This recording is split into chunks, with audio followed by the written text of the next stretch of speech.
Welcome to my channel set tax சேனலுக்கு உங்களை அன்புடன் வரவேற்கிறேன். இன்றைய வீடியோவில் இந்த டாபிக் போட சொல்லி ஒரு சப்ஸ்கிரைபர் கேட்டிருந்தாங்க.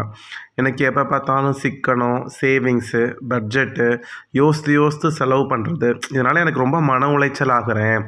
எனக்கு தெரியுது இதோட சேவிங்ஸோட இம்பார்ட்டன்ஸ்லாம் எனக்கு தெரியுது. ஆனாலும் யோசித்து செலவு பண்ணணுமா, என்னடா இது வாழ்க்கை, நான் எப்படா நம்ம நிலமை மாறும் அப்படிங்கிற மாதிரி எனக்கு மன உளைச்சலாக இருக்குது. இதிலேருந்து எப்படி நம்ம வர்றது, இதுக்கு இந்த மாதிரி ஒரு கண்டிப்பாக எல்லாருக்குமே தோணும். ஸோ இதை எப்படி நம்ம ஓவர் கம் பண்ணுறது, இதுக்கு ஏதாவது டிப்ஸ் இருந்தால் சொல்லுங்கள் அப்படின்னு சொல்லி ஒரு சப்ஸ்கிரைபர் கேட்டிருந்தாங்க.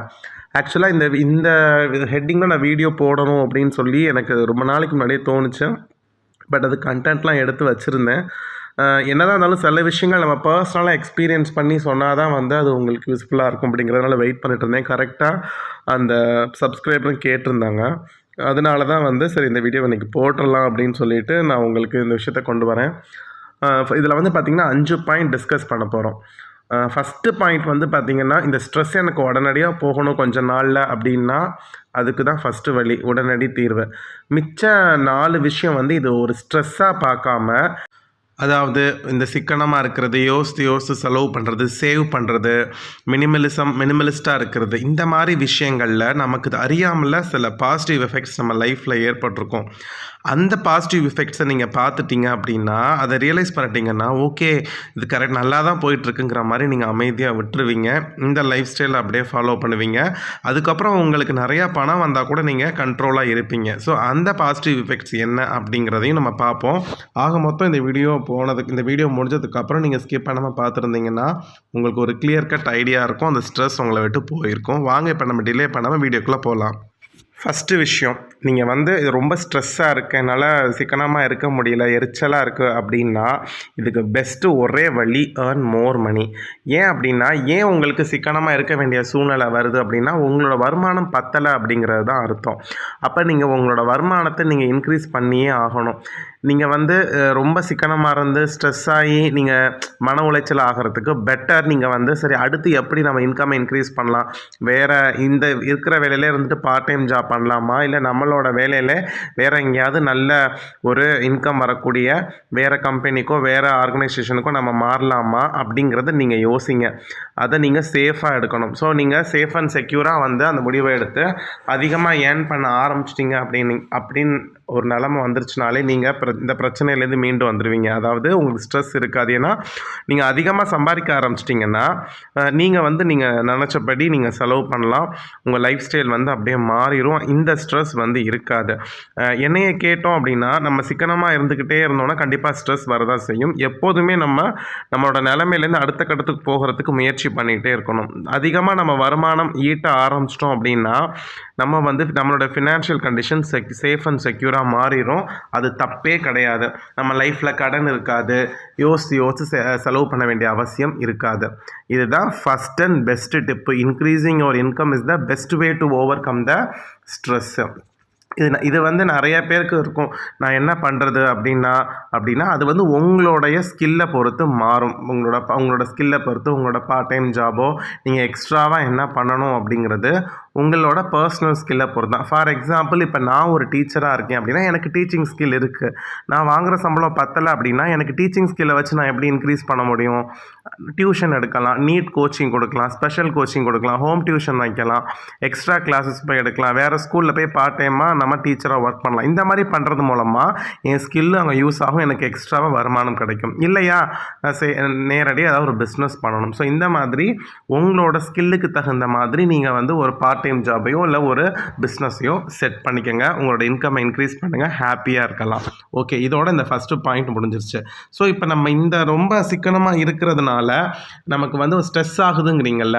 பட் ஆனால் நம்ம ஓவர் சிக்கனம், மணி மேனேஜ்மெண்ட், மினிமலிஸ்ட்டாக இருக்கிறதுனால நம்மக்கிட்ட நிறைய பாசிட்டிவ் எஃபெக்ட்ஸ் நம்ம தெரியாமலே இருக்கும். அது என்னென்னு தெரிஞ்சுக்கலாமா? அது என்னென்னா, austerity give some positive effects in our life. Austerity அப்படின்னா சிக்கன நடவடிக்கை. ஃபஸ்ட்டு இப்போ ஒரு சின்ன எக்ஸாம்பிள் எடுத்துப்போம். இப்போ நீங்கள் சிக்கன நடவடிக்கை பண்ணுறேன்னு சொல்லிட்டு நான் என்ன பண்ணியிருக்கிறேன், இப்போ ஹோட்டல் எக்ஸ்பென்சஸை குறைக்கணுன்ட்டு ஹோட்டலில் வாங்குறத நிப்பாட்டியிருக்கேன். இப்போ 1 மாதமாக நாங்கள் ஹோட்டலில் வாங்கலை. இப்போ வந்து பார்த்தீங்கன்னா, இப்போ எனக்கு பணமும் மிச்சமாகுது. பட் ஒரு பக்கெட்டு பிடிச்சத சாப்பிட முடியலையேன்னு ஸ்ட்ரெஸ்ஸாக இருக்கும். வீட்ல உள்ளவங்க சொல்லுவாங்க, "என்ன டெய்லி வீட்டு சாப்பாடே போர் அடிக்குதுன்னு" பசங்க சொல்லுவாங்க. எல்லாம் ஓகே. நீங்க இந்த விஷயத்துல ஸ்ட்ரிக்ட்டா இருந்துக்கிட்டே இருந்தீங்கன்னா, 1 மாசம், 2 மாசம் கன்டினியூஸா இத ஃபாலோ பண்றீங்க. அப்ப ஆட்டோமேட்டிக்கா என்ன ஆகும், உங்கள அறியாமலே உங்களோட ஹெல்த் கண்டிஷன்ல ஒரு இம்ப்ரூவ்மெண்ட் வரும். ஹோட்டல் ஃபுட் அவாய்ட் பண்றதுனால பணமும் மிச்சமாகும். உங்களுக்கு ஒரு வெயிட் போடுறது, ஹோட்டல் சாப்பாடுனால சாப்பிட்டா கண்டிப்பா வெயிட் போடும். ஒபீஸ் ஆவோம். தேவையில்லாமல் இன்டைஜஷன் ப்ராப்ளம் வரும். அதெல்லாம் உங்கள் லைஃப்பில் இருக்காது. ஏன்னா நீங்கள் ஆட்டோமேட்டிக்காக வேறு வழியே இல்லாமல் ஒரு ஹெல்த்தி ஃபுட் லைஃப் ஸ்டைலுக்கு மாறுறீங்க. இது மிகப்பெரிய பெனிஃபிட் இல்லையா? இப்போ அதே மாதிரி நான் வந்து பெட்ரோல் எக்ஸ்பென்சஸை குறைக்கிறேன் அப்படின்னு சொல்லிட்டு நான் வாக் பண்ணுறேன், இல்லை நான் சைக்கிள் வாங்கி யூஸ் பண்ணுறேன், பெட்ரோல் வண்டி எடுக்கிறத கம்மி பண்ணுறேன். இப்போ நான் வாக் பண்ணுறதுனாலையோ சைக்கிள் பண்ணுறதுனாலையோ நான் ரொம்ப ஆக்டிவாக ஃபீல் பண்ணுறேன். என்னோட செடன்ட்ரி லைஃப் மாறுது. என்னை அறியாமலே எனக்கு வந்து ஒரு பாசிட்டிவிட்டி வந்து எனக்கு நடக்குது. வெயிட் குறையுது. அந்த மாதிரிலாம் நான் சொல்கிறேன். அதே மாதிரி இப்போ நீங்கள் வெளியில் போய் சினிமா பார்க்குறதையோ ஏன்னா இப்போ என்டர்டெயின்மெண்ட்டுக்குன்னு சொல்லிட்டு நம்ம வெளியில் போகிறோம், சினிமாவுக்கு போகிறோம்.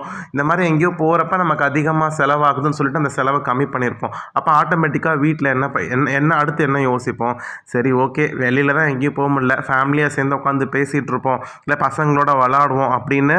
ஏன்னா அவங்கள என்டர்டெயின் பண்ணணும் அப்படின்னா நம்ம அவங்களோட க்ளோஸாக மூவ் பண்ண ஆரம்பிப்போம். அப்போ ஃபேமிலிக்குள்ளே நமக்கு ஒரு க்ளோஸ் ஓரியன்டேஷன் கிடைக்குது. ஸோ அப்போ சிக்கான நடவடிக்கை ஒரு பக்கத்து இருந்து ஸ்ட்ரெஸ் ஆனாலும் அந்த ஸ்ட்ரெஸ்லேருந்து வெளிவரத்துக்கு இந்த மாதிரி பாசிட்டிவ் பாயிண்ட்ஸ் நம்ம லைஃப்பில் நடக்கிறத நினச்சி இது நல்ல விஷயந்தான் அப்படின்னு தோணும். ஸோ எனக்கு வந்து இந்த 1 மாதமாக நான் ஹோட்டல் சாப்பாடு சாப்பிடல, டயட்டில் இருக்கேன், ஹெல்தி லைஃப் ஸ்டைல் வாழ்கிறேன். எனக்கு ஒரு 3 கேஜி கம்மி ஆகிடுக்கு. அப்போ அதை பார்க்குறப்ப எனக்கே சந்தோஷமாக இருக்குது. எல்லோரும் கேட்குறாங்க, உங்கள் முகத்தில் ஒரு திடீர்னு ஒரு மாற்றம் தெரியுது என்ன அப்படிங்கிறப்ப ஆட்டோமேட்டிக்காக எனக்கு 1 மாதம் கஷ்டமாக தான் இருந்துச்சு. நான் வந்து எனக்கும் ஆசை இருக்கும் இல்லையா, ஹோட்டல் சாப்பாடு சாப்பிட்ணும், எனக்கு ஏதாவது ஒரு வாரத்தில் ஒரு நாள் அந்த மாதிரி சாப்பிட்ணும் அப்படின்னு இருக்கும். ஆனால் அதை நான் அவாய்ட் பண்ணுறப்ப ஒரு கெட்ட விஷயம் என்னை விட்டு போகுது, எனக்கு ஒரு பாசிட்டிவ் எஃபெக்ட்ஸ் கிடைக்கும் பொழுது ஓகே அதை அப்படியே ஃபாலோ பண்ணால் என்ன அப்படிங்கிற மாதிரி ஆயிடுது. இப்போ நம்ம டிஸ்கஸ் பண்ண விஷயங்கள்லாம் நம்மளாக ஒரு ஸ்ட்ரெஸ்ஸை ஏற்றிக்கிறது. ஏன் வீட்டு சாப்பாடு சாப்பிட்டா நம்ம செத்தாக போக போகிறோம் கிடையாது. ஸோ வாக்கிங் சைக்கிளிங் போனால் அப்படி என்ன பெருசாக போகிறதில்ல. சினிமா போய் பார்த்தா தான் என்டர்டெயின்மெண்ட்டாக கிடையாது. ஸோ நம்ம ஃபேமிலியோடு இருந்தாலும் என்டர்டெயின்மெண்ட் தான். ஸோ இது எல்லாமே நம்மளோட மைண்ட் செட்டு தான். ஓகேவா? ஸோ அதனால் இது ஒரு பாசிட்டிவ் எஃபெக்ட்ஸ் நினச்சி நம்ம மனசை மாற்றிக்கலாம். 3வது விஷயம் வந்து பார்த்திங்கன்னா, அடுத்து நம்ம என்ன செய்கிறோம், ஃபஸ்ட்டு பாயிண்ட் நான் சொல்லியிருக்கேன், என்னோடய இன்கம்மை நான் இன்க்ரீஸ் பண்ணணும். ஏன்னா என் சம்பளம் பத்தலை, அடுத்து நான் என் இன்கம்மை எப்படியாவது இன்க்ரீஸ் பண்ணணும் அப்படின்னு நினைக்கிறப்ப நம்ம என்ன பண்ணுவோம், ஏற்கனவே நம்மக்கிட்ட இருக்கக்கூடிய ஸ்கில்லை இம்ப்ரூவ் பண்ணுவோம். ஏன் நமக்கு இந்த ஒரு நம்மளோட ஸ்கில்லை இம்ப்ரூவ் பண்ண வேண்டிய ஒரு சூழ்நிலை வருதுன்னா, நம்மளோட இன்கம் சரியாக இல்லை, நம்ம சிக்கனப்படுத்தி யோசித்து செலவு பண்ணி நமக்கு போர் அடிச்சிருச்சு. ஓகே நம்ம அடுத்த கட்டத்துக்கு போகலாம் அப்படிங்கிறப்ப பணம் அதிகமாக ஏர்ன் பண்ணுறதுக்கு ஆட்டோமேட்டிக்காக நம்ம எதை தான் நம்புவோம், நம்மளோட ஸ்கில்லை தான் நம்புவோம். அப்போ அதை நம்ம இம்ப்ரூவ் பண்ணுவோம் இல்லையா? ஸோ இப்போ இந்த சூழ்நிலை வந்ததுனால தான் என்னோடய ஸ்கில் வந்து இம்ப்ரூவ்மெண்ட் வந்து நடக்குது. அப்போ நம்மளோட ஸ்கில்ஸை ரெனியூ பண்ணுறதுக்கோ இல்லை நம்மளோட ஸ்கில்லை இம்ப்ரூவ் பண்ணுறதுக்கோ இந்த நம்ம மேற்கொள்ளக்கூடிய அந்த சிக்கன நடவடிக்கை காரணமாக இருக்குது. ஸோ அந்த ஸ்ட்ரெஸ்ஸை தூக்கி போட்டுட்டு ஓகே நான் பணம் சம்பாதிக்கணும்னு சொல்லிட்டு நம்ம ஸ்கில்லை இம்ப்ரூவ் பண்ணுறதில்ல ஒரு பாசிட்டிவ் எனர்ஜி அதை மாற்றும் பொழுது பணத்துக்கு பணமும் கிடைக்கிது. நம்மளுடைய இந்த சிக்கன சூழ்நிலை நம்மளோட ஸ்கில்லை இம்ப்ரூவ் பண்ணி அடுத்த கட்டத்துக்கு கொண்டு போகுதுன்னு நினச்சி சந்தோஷப்பட்டுக்கலாம். 4வது விஷயம் வந்து பார்த்திங்கன்னா, இப்போ வந்து ஓகே நம்ம நல்லா அந்த சிக்கன நடவடிக்கை, மணி மேனேஜ்மெண்ட், மினிமலிசம் இதில் நல்லா ஊறி வந்திருப்போம். ஒரு 4-5 வருஷத்தில் நமக்கு பழகிருக்கும். அதுக்கப்புறம் நமக்கு திடீர்னு ஒரு உயர்வு வரும். கண்டிப்பாக வந்து நம்ம அடுத்த கட்டத்துக்கு நீங்கள் என்ன செய்கிறீங்க, போகணும்னு சொல்லிட்டு இன்கம் இன்க்ரீஸ் பண்ணுறீங்க, பணத்தை அதிகமாக சேர்க்குறீங்க. அப்போ உங்களோட நிலைமை உயரும் பொழுது நம்ம என்ன பண்ணுவோம் அப்படின்னா, நம்ம என்ன தான் பணக்காரங்களானாலும் ஒரு பழக்கத்துக்குள்ளே வந்திருப்போம். இந்த சிக்கன நடவடிக்கை வந்து நம்ம எடுத்து நமக்கு அதிகமாக பணம் வரும் பொழுது அந்த பணத்தை நம்ம தவறான வழியில் யூஸ் பண்ணாமல் அந்த மணியை ஞானமாக மேனேஜ் பண்ணுவோம். ஓகேவா? அந்த பணத்தை மேனேஜ் பண்ணுற எபிலிட்டி வந்துடுது, ஈவன் தோ நம்ம அதிகமாக சம்பாரிச்சா கூட. அப்போ ஆட்டோமேட்டிக்காக இந்த சிக்கனமோ யோசித்து செலவு பண்ணக்கூடிய தன்மையும் மினிமலிசமும் நம்ம லைஃப்பில் பணம் வரும்பொழுது நம்மளோட நிலமை வந்து மாறாமல் நம்மக்கிட்ட எந்த ஒரு ஆடம்பரமும் வராமல் அந்த பணத்தை அதாவது இப்போ கஷ்டப்பட்டு இன்க்ரீஸ் பண்ண அந்த பணத்தை வந்து ப்ராப்பராக மேனேஜ் பண்ணுறதுக்கு உதவுது இல்லையா? அப்போ நீங்கள் நினச்சி சந்தோஷப்பட்டுக்கலாம். இப்போ அந்த சிக்கன நடவடிக்கையே நம்ம எடுக்காமல் இந்த மினிமலிசம் லைஃப்குள்ளே இல்லாமல் திடீர்னு நமக்கு பணம் வந்துச்சுன்னா தலைக்கால் பறியாமல் நம்ம என்ன செய்ய ஆரம்பிச்சிருவோம், பணத்தை எப்படி மேனேஜ் பண்ணுறதுன்னு தெரியாமல் நிறைய கோட்டை விட வாய்ப்பு இருக்குது. நம்ம பணக்காரங்களாக எந்த அளவுக்கு உயர்ந்தோமோ அதில் நீடிச்சு இருக்கணும், மெயின்டைன் ஆகணும்னா இந்த சிக்கன நடவடிக்கை, மினிமலிசம் எல்லாமே அதற்கு நம்ம பழக்கப்பட்டிருக்கணும். அப்போ தான் நம்ம திரும்பி அந்த பழைய நிலைமைக்கு போயிடக்கூடாதுன்னு சொல்லி ரொம்ப கவனமாக இருப்போம்.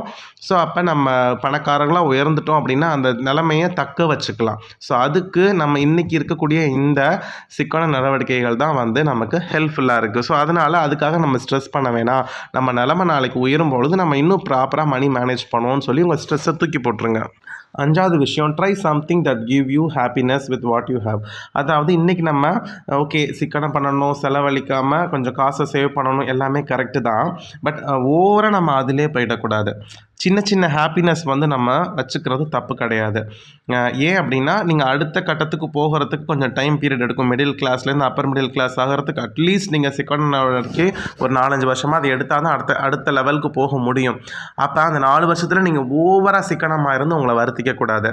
இப்போ நீங்கள் என்ன பண்ணலாம், இப்போ நீங்கள் பணம் சம்பாதிக்கிறீங்க, கொஞ்சம் கொஞ்சம் சேர்த்து வச்சு ஒரு ஸ்மால் ட்ரிப்பு மாதிரி போயிட்டு வரலாம். அதாவது வருஷத்தில் ஒரு தடவை. அப்போ வந்து ஓகே இந்த ஒரு வருஷம் நம்ம சம்பாரித்தோம், கம்மியாக சம்பாரிச்சோம், இன்றைக்கி ஒரு ட்ரிப்பு வந்து என்ஜாய் பண்ணுறோம், ஃபேமிலியாக என்ஜாய் பண்ணுறோம், நம்ம சம்பாரிச்சதுக்கு ஒரு அர்த்தம் இருக்குடான்னு ஒரு மனசுக்கு நிறைவாக இருக்கும். ஹோட்டலுக்கு போங்க, வேணான்னு சொல்லலை. வாரம் ஹோட்டலில் வாங்கி சாப்பிட்றத விட நல்ல காசு சேர்த்து வச்சு 2 மாதத்துக்கு ஒருக்க இந்த மாதிரி ஒரு நல்ல ஹோட்டலில் போய் நல்லா சாப்பிட்டுட்டு வாங்க. மனசுக்கு திருப்தியாக இருக்கும். அப்பா ஏதோ நம்ம கொஞ்சம் சம்பாரித்தாலும் நல்லா என்ஜாய் பண்ணுறோம்டா அப்படிங்கிற ஒரு சந்தோஷம் மனசுக்கு வரும். அடுத்த விஷயம், உங்களுக்கு ஏதாவது ஒரு பொருள் நீங்கள் ஆசைப்படுறீங்க, நீங்கள் வந்து பணத்தை சேர்த்து வச்சுக்கிட்டே இருக்கக்கூடாது, பணம் நல்லா சேருங்க. இப்போ எனக்கு ஒரு வாட்ச் வாங்கணும் அப்படின்னா நீங்கள் அந்த காசை சேர்த்து வச்சு ஒரு வாட்ச் வாங்கும்போது ஒரு சந்தோஷமாக இருக்கும். ஆஹா நம்ம இவ்வளோ நாள் கஷ்டப்பட்டு சேர்த்ததுக்கு இன்றைக்கி நம்ம கையில் ஒரு பலன் இருக்குது, சேர்த்து வச்சு டிவி வாங்கலாம். ஸோ அந்த மாதிரி காசு சேர்த்து வச்சு உங்களுக்கு தேவைப்படக்கூடிய பொருளை நீங்கள் வாங்கலாம், உங்கள் குடும்பத்தினருக்கு வாங்கி தரலாம். அப்போ ஒரு ஹாப்பினஸ் வரும். நீங்கள் இந்த மாதிரி சின்ன சின்ன விஷயங்கள் ஹாப்பினஸ் நீங்கள் அனுபவிக்கணும். நீங்கள் எதுவுமே அனுபவிக்க எல்லா பணத்தையும் நான் சேர்த்துக்கிட்டே இருப்பேன் அன்டில் நான் ரிச் ஆகிற வரைக்கும் அப்படின்னா கண்டிப்பாக ஸ்ட்ரெஸ் ஆக தான் செய்வோம். சின்ன சின்ன ஹாப்பினஸ் இடையில நீங்கள் கண்டிப்பாக அனுபவிக்கணும். இது வந்து நான் ஒரு எக்ஸாம்பிள் ஒரு 3 கொடுத்துருக்கேன். அது மாதிரி உங்கள் லைஃப்பில் மாறுபடும். சில பேருக்கு வந்து சைக்கிள் வாங்கணும், பசங்களுக்கு சைக்கிள் வாங்கணும்னு ஆசைப்படும். நீங்கள் வந்து சிக்கனமாக கொஞ்சம் கொஞ்சமாக காசு சேர்த்து வச்சு அவங்களுக்கு ஒரு சைக்கிள் வாங்கி கொடுங்க, அவங்களும் ஹாப்பியாக இருப்பாங்க. ஓகே அப்போ சிக்கனமாக இருந்தால் தான் பொருள் வாங்க முடியுங்கிற அந்த விஷயமும் அவங்களுக்கு புரியும். ஸோ சின்ன சின்ன ஹாப்பினஸ் அனுபவிச்சுக்கிறது தப்பு கிடையாது. ஸோ இந்த 5 பாயிண்ட்டும் வந்து பார்த்தீங்கன்னா அந்த ஸ்ட்ரெஸ்ஸை தூக்கி போட்டிருக்கும் அப்படின்னு நான் நம்புகிறேன். இந்த வீடியோ பிரயோஜனமாக இருந்துச்சுன்னா மறக்காமல் என்னோடய சேனலை சப்ஸ்கிரைப் பண்ணிவிட்டு உங்கள் ஃப்ரெண்ட்ஸ் எல்லாருக்கும் இந்த வீடியோவை ஷேர் பண்ணுங்கள், கமெண்ட் பண்ணுங்கள், மறந்துடாமல் வீடியோவை லைக் பண்ணுங்கள் ஃப்ரெண்ட்ஸ். அடுத்த வீடியோவில் உங்கள் எல்லாரையும் பார்க்குறேன். Bye friends.